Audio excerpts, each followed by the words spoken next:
I always imagined that the night I went into labor would look like the glossy birth videos moms post online. Soft lights, calming music, a supportive husband holding my hand. Instead, mine started at 2:14 a.m., with my water breaking all over the hardwood floor of our house in Northwood Estates, and my husband Jason jolting awake, not because I was in pain, but because he dropped his iPhone on his own face. "Jesus, Anna, you scared me," he groaned, rubbing his forehead. "Yeah," I snapped, gripping my belly. "Me going into labor is really tough on you." That was the first sign the universe gave me that tonight would be a disaster. I missed it. Blame the contractions. While I struggled to breathe through another wave of pain, Jason was busy grabbing his AirPods, deodorant, and his stupid silver water bottle, but somehow forgot the hospital bag I had packed 3 weeks ago. "Babe, where's the bag?" he asked, looking around like he'd never lived here a day in his life. "By the door," I hissed between contractions. "Where it's been, since the Eisenhower administration." He laughed because he thought I was joking. I wasn't. By 2:36 a.m., we were racing. Well, I was contracting. Jason was driving through the quiet streets toward Riverside Medical Center. He kept glancing at his phone every time it lit up. Notifications. At 2:38 a.m., who texts a married man at 2:38 a.m. during his wife's labor? I wanted to ask. I didn't. Every contraction felt like someone was tying my organs into balloon animals, and I needed all my breath just to stay alive. One particularly sharp pain hit, and I yelled, "Jason, focus on the road. I'd like to arrive at the hospital with a heartbeat." He put both hands on the wheel, finally, muttering something about clients in different time zones. Right, because accountants in different time zones definitely flirt with you at 2:38 a.m. We arrived at the hospital at 2:49 a.m., and Jason sprinted ahead of me, not to help, to ask the front desk for Wi-Fi, I swear to God. Meanwhile, I was half squatting, half crying in the lobby like a dramatic raccoon who got hit by a truck, and that's when she appeared. Nurse Grace, mid-40s, sharp eyes, mom energy mixed with I don't take crap from anyone. She rushed over with a wheelchair.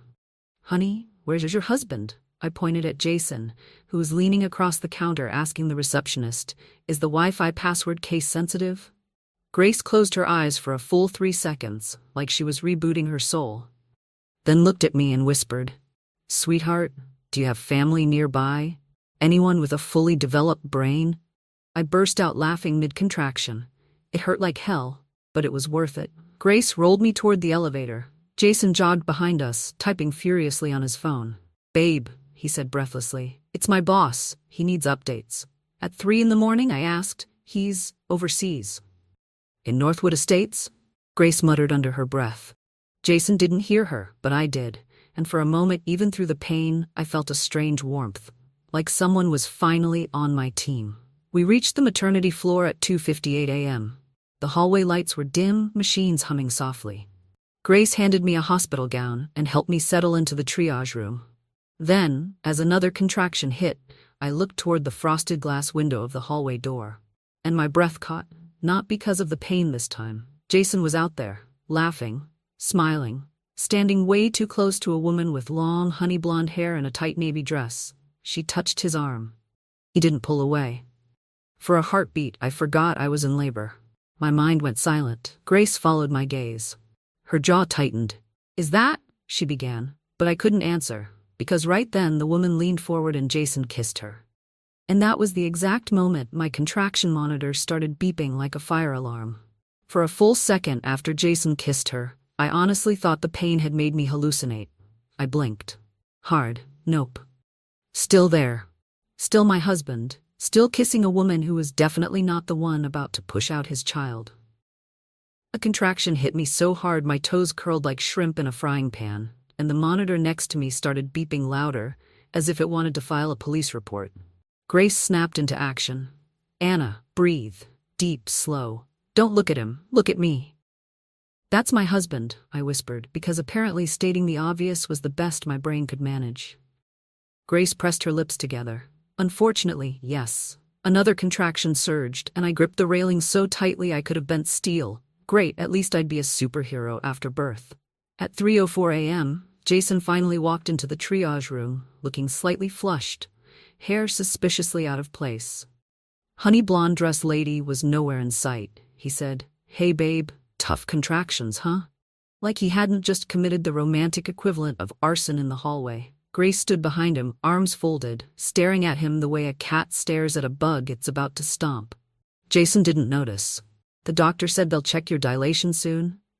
I wanted to say, "And what did your girlfriend say?" But another contraction dragged me back into the ninth circle of agony. Jason hovered near the wall, not by my bedside, scrolling on his phone again. Grace leaned in and whispered to me, "If he gets any further from you, he'll need a passport." I laughed so abruptly the monitor spiked again. Jason glanced up. "Everything okay?" "Yes," I grunted. "Your wife is just in labor." Grace coughed a laugh into her elbow.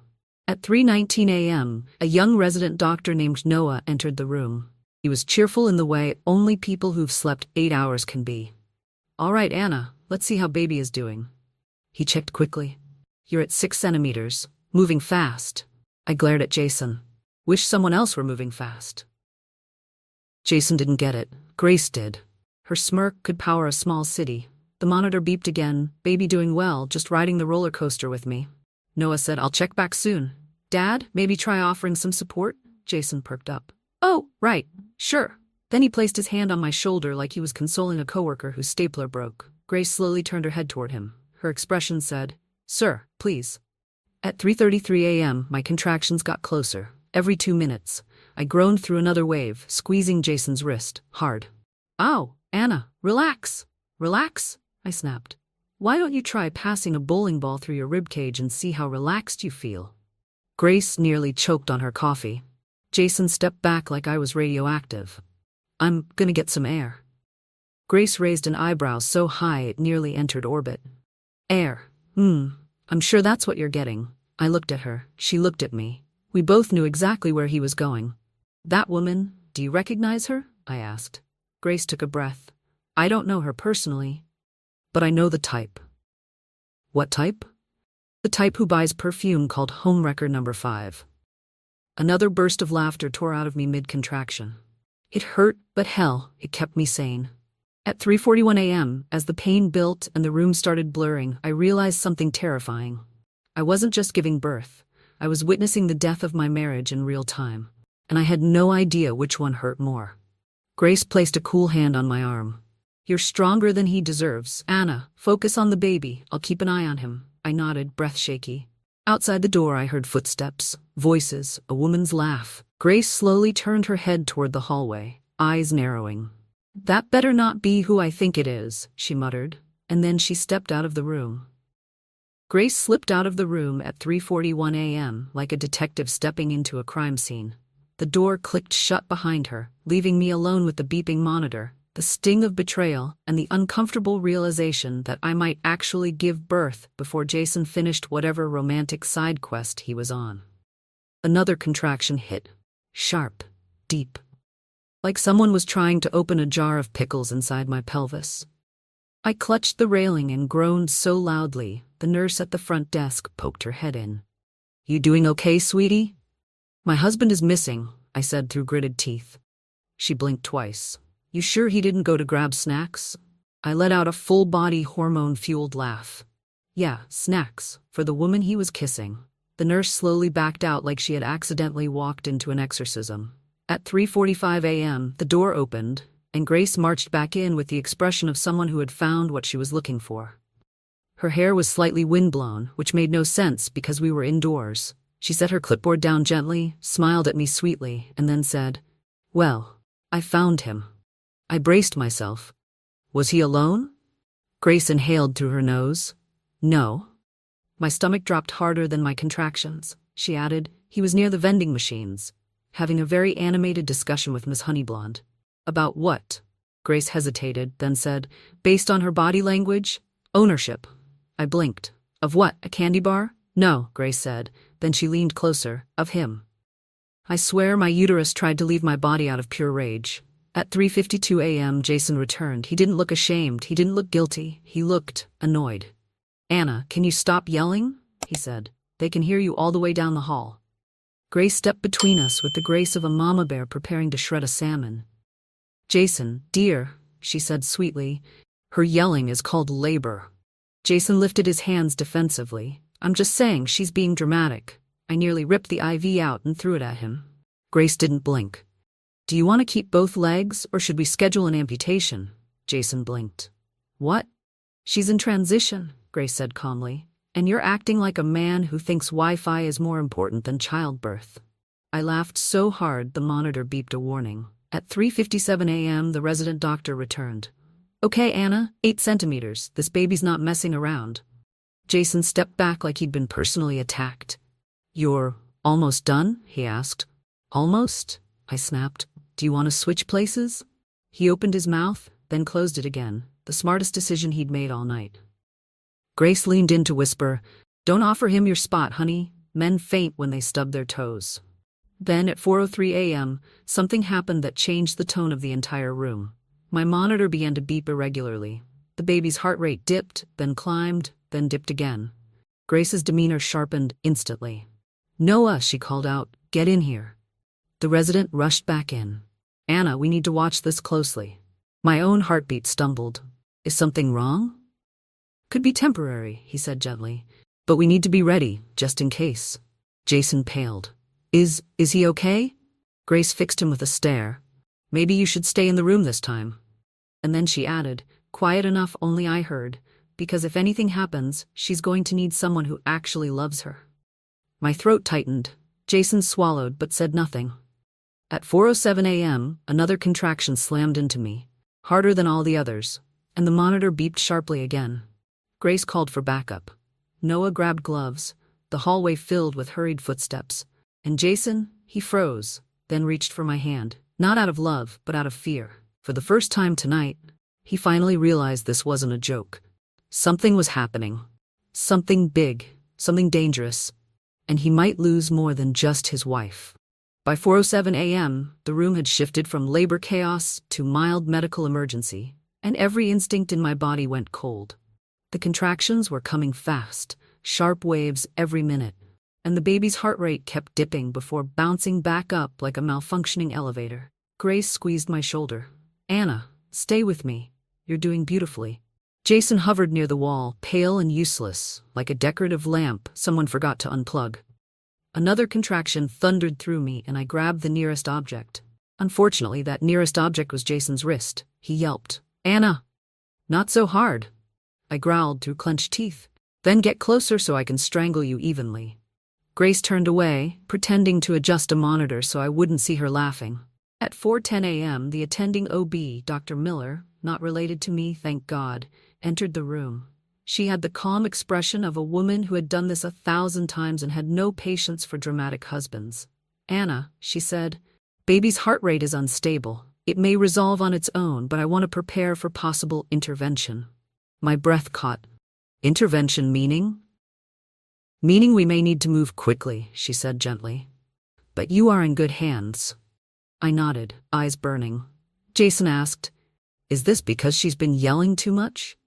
Grace turned her head toward him so slowly it was like watching a horror movie villain reveal themselves. Jason, she said, if breathing through 30 hours of pain were harmful, humanity would have gone extinct during the Bronze Age.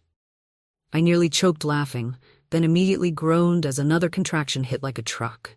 At 4:16 a.m., Jason's phone buzzed. Again. He tried to ignore it. Failed.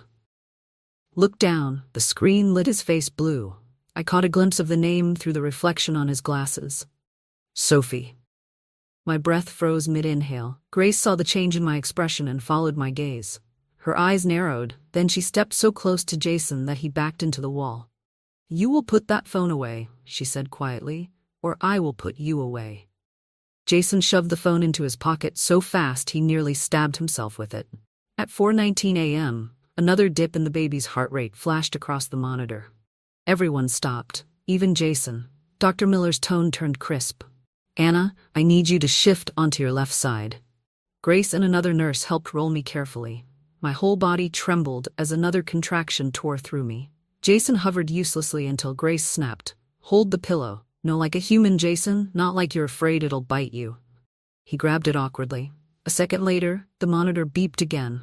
This time steadier. Grace exhaled. Good, that's better. I let out a shaky laugh. So my baby prefers the left side. Great, he's already dramatic. Grace smirked. He gets it from someone. Jason looked confused. Who? Grace didn't bother answering. At 4:27 a.m., things eased. For the first time in what felt like hours, my breathing slowed. Jason finally came close enough to place his hand on my arm. His voice was small. Anna, I'm sorry if I haven't been. I cut him off. Present, supportive, useful, faithful. His mouth fell open. What? Faithful? What do you... Another contraction hit at that very moment, divine timing, so I screamed into his face like a banshee and he stumbled backward. Grace didn't blink. She asked a question, Jason. You might want to think before answering. He swallowed hard. Anna, we'll talk later. After the baby, okay? I turned my head so sharply my neck cracked. If I survive this, we're talking in a courtroom. Dr. Miller pretended she didn't hear that, but her eyebrow twitched. At 4:33 a.m., another nurse rushed in with updated labs and whispered something to the doctor. Dr. Miller nodded, then looked at me with calm authority. Anna, we're moving you to delivery soon. Things are progressing quickly. We'll keep monitoring closely, but right now, I need you focused. I swallowed. I'm scared. Grace leaned down, eyes soft. You're not alone. Then she glared over her shoulder. And she definitely isn't alone with you. Jason shrank. My breath hitched. Not from pain this time, but from the unmistakable feeling that the next hour would change everything. My body was fighting, my baby was fighting, and my marriage, well, that was already on life support. And one more contraction was coming. Fast. They rolled me toward the delivery room at 4:41 a.m., and the hallway lights felt too bright, the floors too shiny, like the universe decided to spotlight the most humiliating night of my life. Grace walked beside my bed, barking orders like a battle commander. Jason trailed behind us, stumbling over his own shoes, which felt extremely on brand. A contraction hit halfway down the hall. My entire spine arched off the bed. Jason panicked. Should I help? Should I push something? Press something? Grace didn't even turn around. Jason, the only thing you should push is your mouth closed. I wheezed out a laugh, then groaned, then considered biting Jason as emotional compensation. We entered delivery room 3 at 4:44 a.m., and suddenly everything accelerated. Machines were hooked up. Nurses positioned themselves. Dr. Miller snapped on gloves with a calmness that made me want to cry with gratitude. Anna, she said gently, your baby's heart rate is stabilizing but still unpredictable. We're ready if things change. I nodded, sweat dripping down my temple. Grace stood on my left. You breathe with me? Focus on the baby, not the idiot in the corner. Jason jumped. I'm still here. Unfortunately, Grace said. I almost asked if she adopted patients, because frankly, I was ready to switch families. At 4:50 a.m., a strong contraction slammed into me, and I screamed without shame. Jason grabbed the wall rail like he was the one giving birth. Does it hurt that much? He asked, horrified. I snarled back. Imagine someone pounding a bowling ball through your pelvis while your internal organs audition for a horror movie. Jason paled. Okay, good, got it. Grace whispered. You're being very polite, Anna. That was polite? God help him when I stopped being polite. At 4:56 a.m., the door cracked open, and I saw her. Sophie, standing halfway in the doorway, mascara perfect, hair smooth, dress freshly ironed, like she hadn't spent the last hour kissing my husband beside a vending machine. She gasped dramatically when she made eye contact with Jason. Oh my God, she whispered loudly.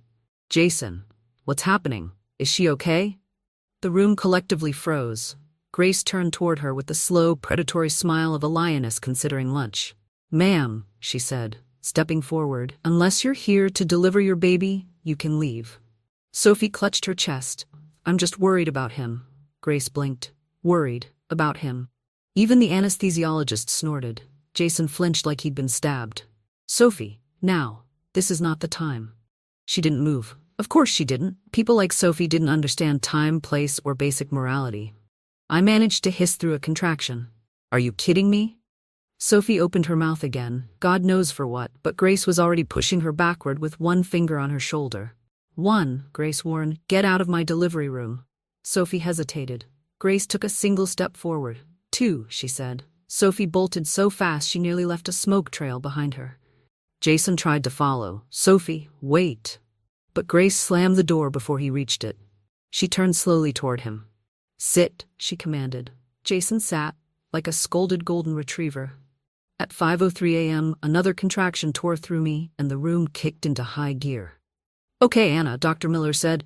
"Baby's descending. When I tell you to push, I need you focused." I nodded, panting, my stomach clenched like a vice. Jason inched closer, attempting comfort. "Anna, I'm here. I promise I'm here for you." I looked at him through the haze of pain. "No," I whispered, voice trembling. "You were here for Sophie." He froze. Grace put a hand on my arm. "You don't worry about him now. You focus on your baby." Tears stung my eyes, not just from pain, but from the moment I finally realized something simple and heartbreaking. Jason wasn't my support system. He was part of the emergency.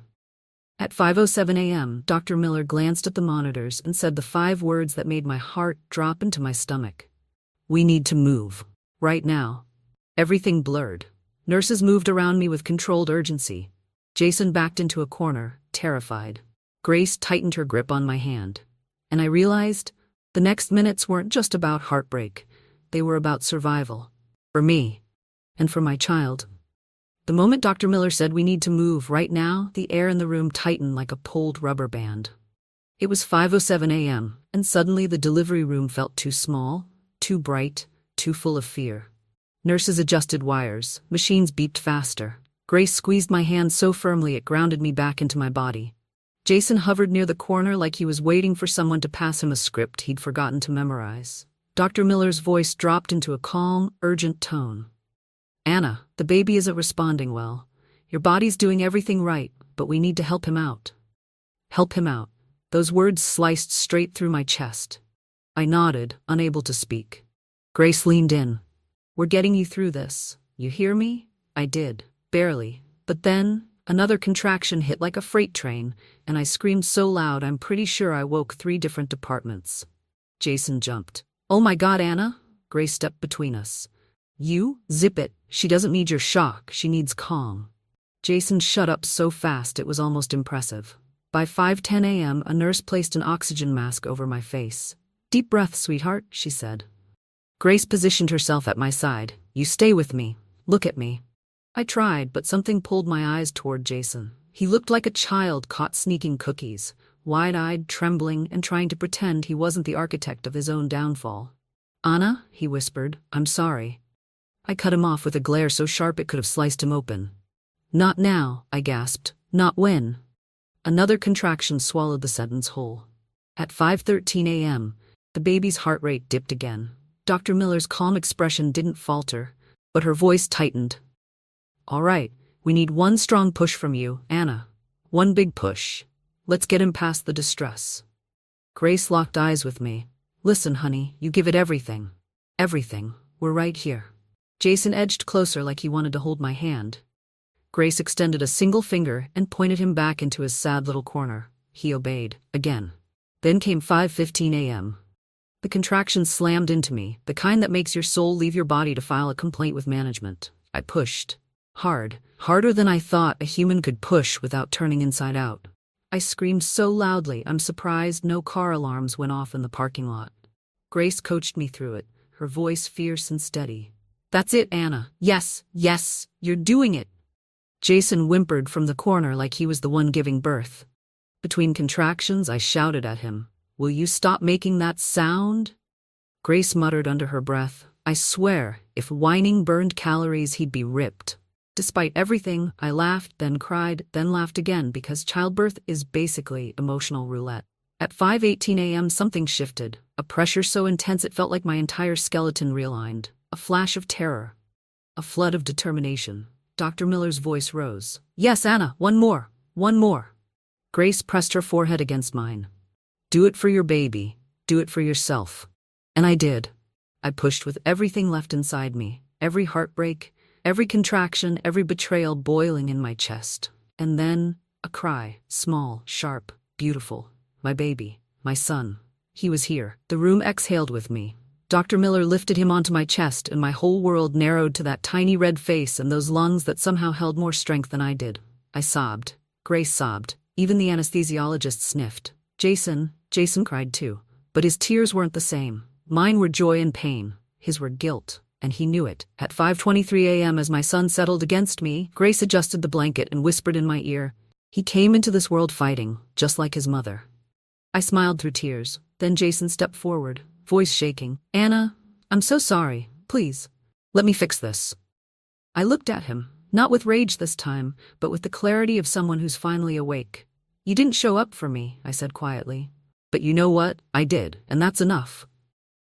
Jason's face crumpled. He looked like a man who suddenly realized he wasn't the center of the story. And he never would be again. By the time they wheeled me into the postpartum room, it was 6:02 a.m. The sun had barely brushed the horizon outside Riverside Medical Center, the sky shifting from ink black to soft gray.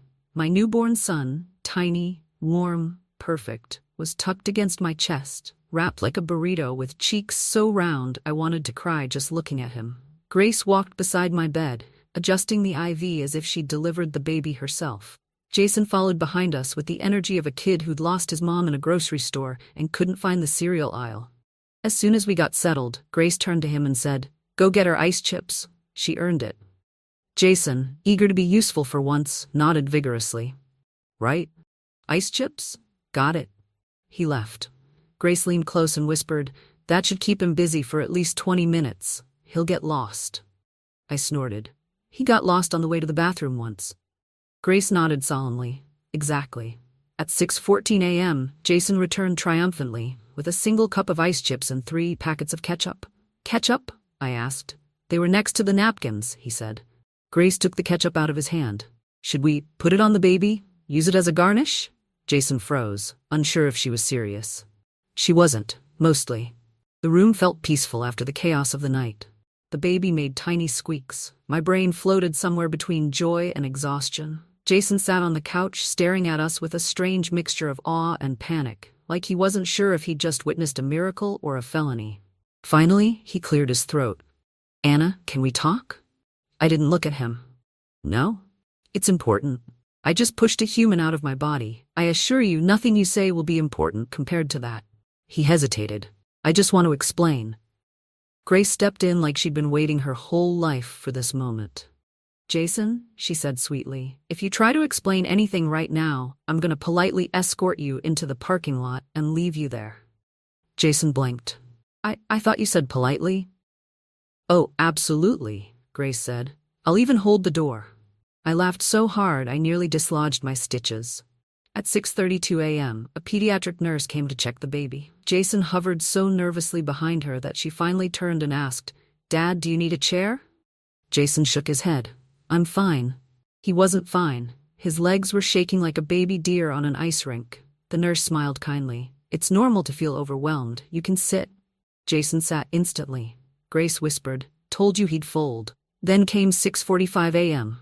Jason shifted to the edge of the couch, rubbing his hands together. "Anna, I know things were bad tonight. I know I messed up. But I want to be here. I'll be better, I promise." I finally looked at him, not as the man I married, not as the man who kissed another woman while I was in labor. I looked at him as someone I no longer recognized.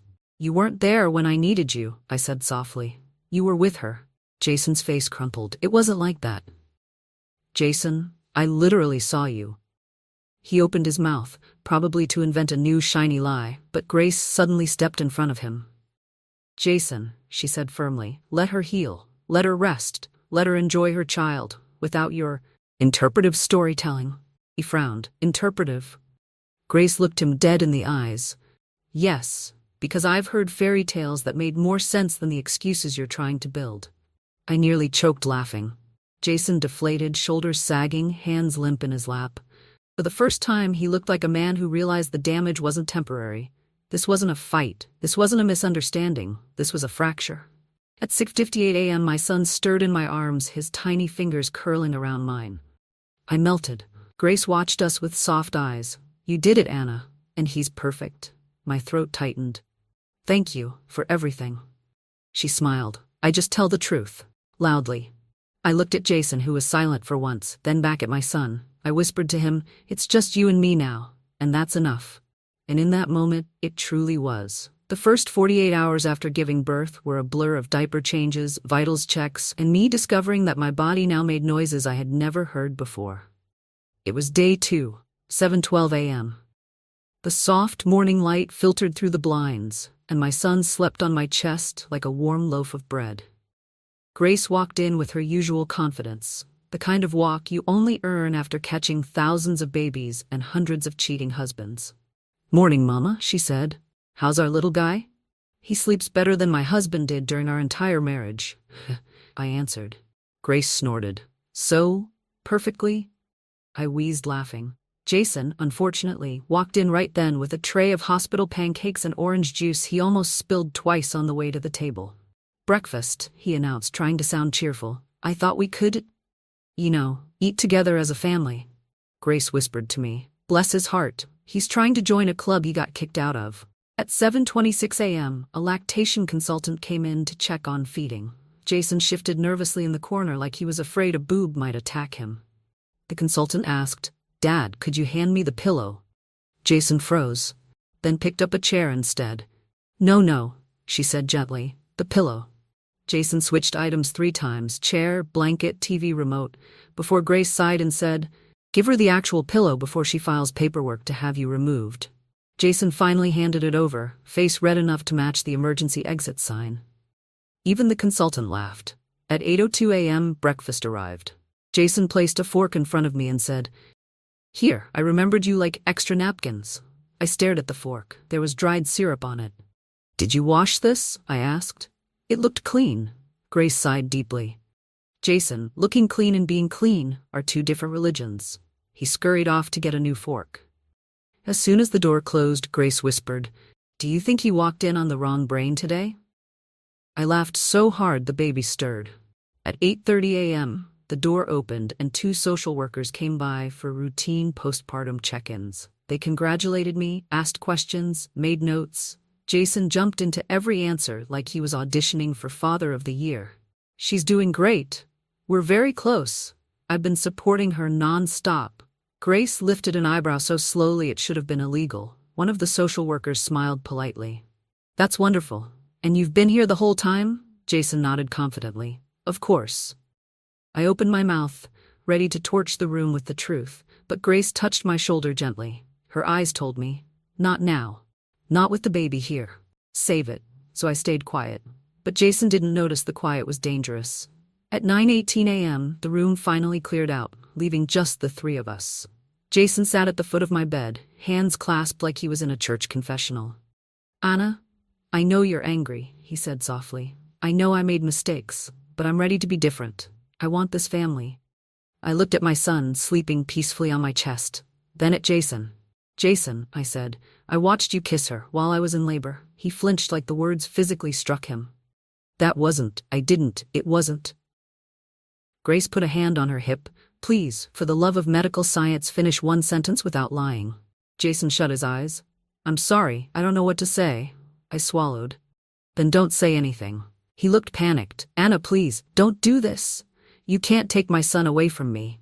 Grace stepped forward, her voice like steel dipped in sugar. "She's not taking anything away. She's protecting herself. And her child, both of which you abandoned before he even took his first breath." Jason looked at her, then me, then the baby. His eyes filled with tears, but not the kind that came from love. The kind that came from fear. "Anna, we can fix this," he begged. I shook my head slowly. "You broke something you can't glue back." At 9:42 a.m., my son whimpered, stretching tiny fingers against my chest. Grace adjusted his swaddle, her voice soft. "You've got a whole life ahead of you, Mama, and you don't need to drag dead weight along for the ride." I looked at Jason, then at my son, and for the first time since the night I went into labor, I saw a future. A future where I wasn't constantly apologizing for someone else's absence. A future where my son saw what real support looked like. A future where I didn't have to beg anyone to stay. Jason whispered, "Anna, say something." I did. "We're done." And the silence that followed was the most peaceful thing I'd heard in days. 3 months passed before the court date. 3 months of sleepless nights, tiny socks disappearing in the laundry, and me learning that babies can projectile spit milk farther than physics should allow. It was day 92, 8:11 a.m. The courthouse lobby smelled like old carpet and disappointment.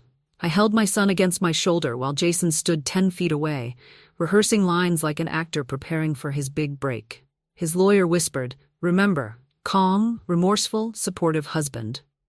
Jason nodded, then adjusted his tie for the 12th time. Got it. Calm, supportive, husband. Grace arrived seconds later wearing navy scrubs even though she wasn't working. I don't trust that man near a courtroom without supervision, she said. Jason's face drained of color. You didn't have to come, Grace grinned. Oh, trust me, I did. She winked at me. I felt my spine straighten just seeing her there. At 8:29 a.m., we entered the courtroom. The judge, a stern woman with glasses perched low on her nose, looked like she could sense lies before they were spoken. Jason sat beside his lawyer. I sat beside mine, Harper Collins, a woman whose smile alone could make grown men confess. Jason kept glancing over at me, trying to make eye contact. I stared straight ahead. My son slept in his carrier, blissfully unaware he was about to watch his father's reputation combust. At 8:41 a.m., Jason started testifying. It was instantly ridiculous. Your Honor, he began, voice trembling just enough to look rehearsed. I was supportive during the entire labor. I stayed with my wife. I comforted her. I would never abandon her. Grace's pen shot out of her hand and clattered to the floor. Harper whispered to me, "Let him talk. The longer he speaks, the worse he gets." Jason continued, "I was devoted to my family, fully present." Grace leaned over to me and murmured, "If he gets any more present, we're gonna have to gift wrap him." I covered my mouth to hide my laugh. Even the bailiff cracked a smile. Then came 8:52 a.m., the moment Harper stood. "Your Honor, we would like to call Nurse Grace Bowman to the stand." Jason's soul visibly left his body. Grace strutted up like she owned the building, placed her hand on the Bible, and sat. Harper asked, "Ms. Bowman, were you present the night Anna Miller went into labor?" "Yes." "Did Jason Miller remain with his wife during the process?" Grace folded her arms. "Which part? The part where he Googled Wi-Fi password? Or the part where he wandered off to flirt with a woman in a navy dress?" Jason audibly choked. Harper smiled. "Let's clarify. Did you personally witness Mr. Miller kissing another woman while Anna Miller was in active labor?" Grace didn't blink. "Yes, right outside the triage room." The courtroom gasped. Jason jumped to his feet. "That's not—" "I wasn't." She leaned in. The judge held up a hand. "Sit down." He sat. Grace continued calmly. "He also left her alone multiple times while the baby's heart rate was unstable. We had trouble locating him during a critical period." Jason's lawyer attempted damage control. "Ms. Bowman, could you be mistaken? Hospitals are chaotic." Grace turned slowly, eyes narrowing. "Sir, I have delivered over 9,000 babies. I remember every husband who goes missing, especially the ones who are kissing the wrong woman." The lawyer shrank so far down he nearly disappeared behind the desk. At 9:07 a.m., Harper revealed the final blow.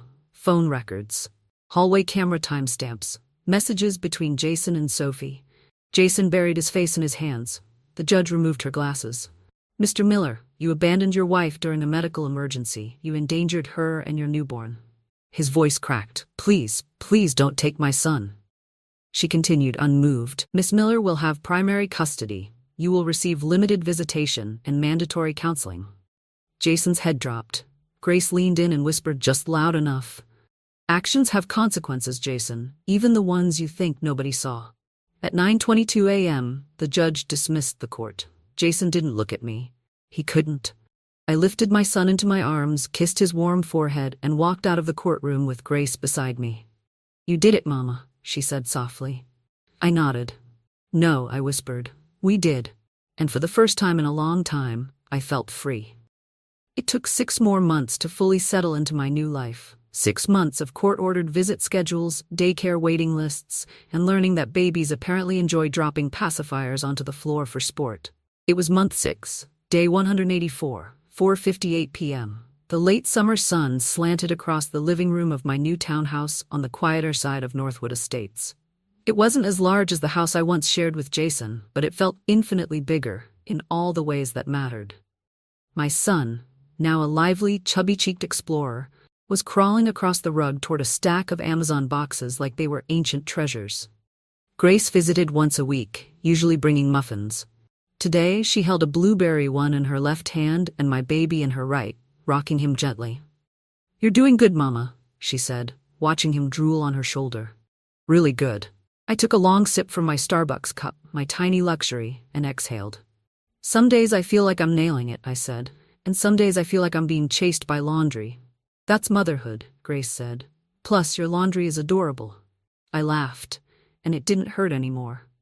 At 5:11 p.m., the doorbell rang. My stomach tightened.